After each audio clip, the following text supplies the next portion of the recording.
Hey guys, what's going on? Your boy RippedMinds here, bro. Sis and fellow mayhem heads of the world. I got another settings video here, and this one is gonna be the Modern Warfare and Warzone settings video. I'm gonna give you the best PC settings and some tips, and show you what I'm rocking with. Alright, so let's get right into the nitty and gritty. Alright, so here, as you see, Modern Warfare screen, LOL. But anywho, obviously these settings are gonna be the same for Warzone. So let's go. Obviously I don't use mouse and keyboard, but eventually I am gonna try it out. But I haven't yet, so I haven't messed with any of this. General, nothing crazy. Obviously we're using controller. I run a 110 field of view, and I run an 80s field of view at affected. Sorry. It I think default is independent, but this is a preference thing here. Brightness 51. Everything else is just square mini map. You definitely want this.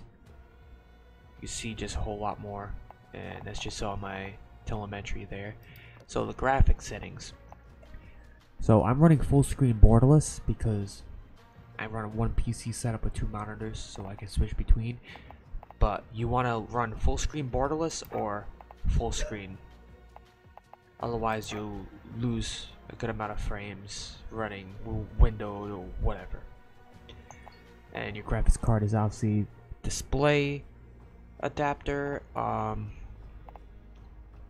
rendering resolution at 100, aspect ratio automatic, VSync, you want that off, custom frame limit, put the custom, and then crank it all the way up to 300. Even though you're not gonna get 300, this just allows your PC to become, have the ability to hit as many frames as it can.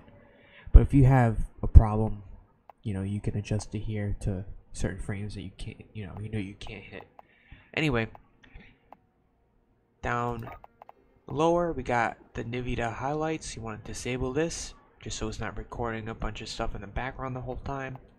The reflex low latency, I have mine at enabled and boost. Either have this on enabled or enabled and boost. From my experience, enabled and boost, you get a little bit less input lag, but whatever fits for you guys. And then here, display gamma. Normally you want this at 2.2 if you're running a a monitor. If you're running on a TV, do a 2.4. So my main monitor, I use a 48-inch television, so it's a flat screen, so it's basically a monitor, but it's bigger. Streaming quality low. You can also run this at normal if you want, but I think it's like a few FPS. It would, it's mostly from Warzone. Texture resolution normal.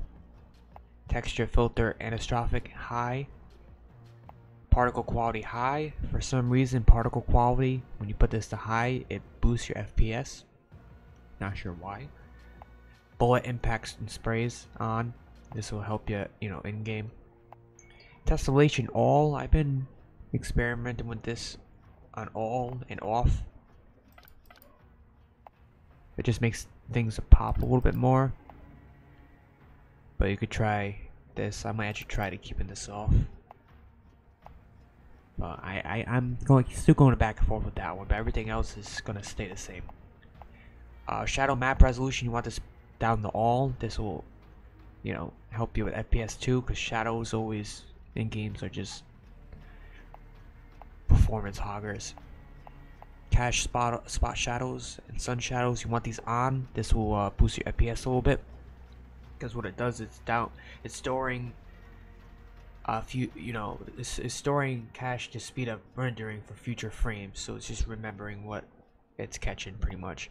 Particle lighting low. Ray tracing off. If you have this option, drop that.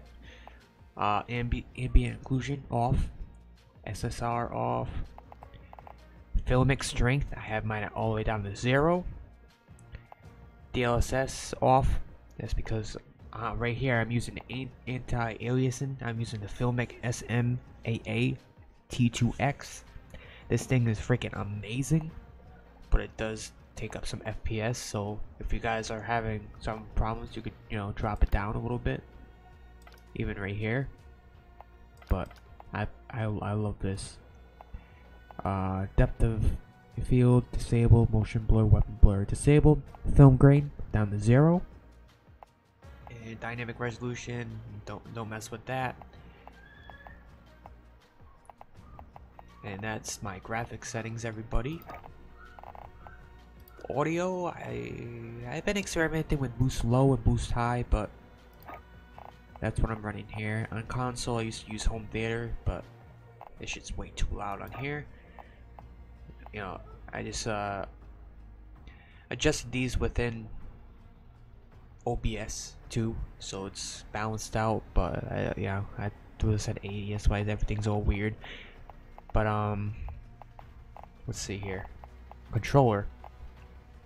My last video, I forgot the Cold War video. I forgot to put controller on the control settings in the video, so I put it in the description. So here, I run, you know, default button layout. Dead zone 0.20. Horizontal stick sensitivity is 6. Vertical at 5.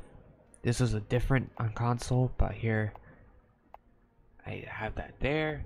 0.90 for the ADS sensitivity multiplier, high and low zoom, aim response curve type. I run mine at dynamic. I run control vibration. You know, aim assist standard. Everything else is pretty much standard. Sometimes, most of the time I run automatic tactical sprint, but sometimes I run just automatic sprint. And I've disabled that, and then where is the armor? That's on the Warzone part of it, the armor button, like toggle. You put that to apply all. That will 100% make your life easier in Warzone. But anywho, that is my game settings for Modern Warfare and Warzone.